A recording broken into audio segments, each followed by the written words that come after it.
kastugan, hindi malilimutan ang asaran na merong pikunan, lalo na rin ang unang niligawan, unang kabiguan.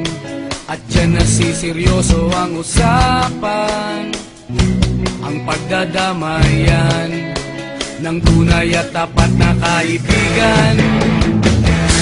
Kung mga buwan,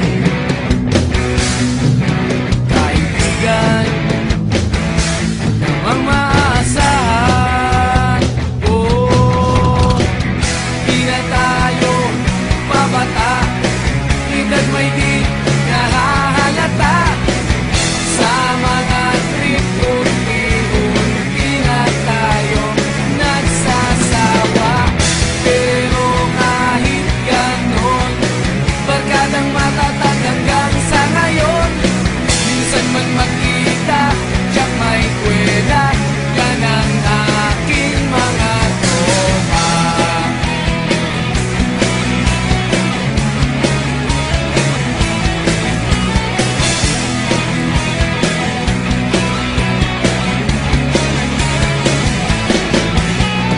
Inuman na pang magdamagan, minsan inaabot pa ng ayaan, na kung saan-saan, na para bang walang kinabukasan at kahantungan.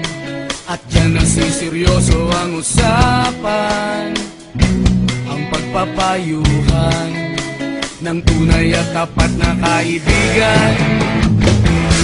Kung mga baliw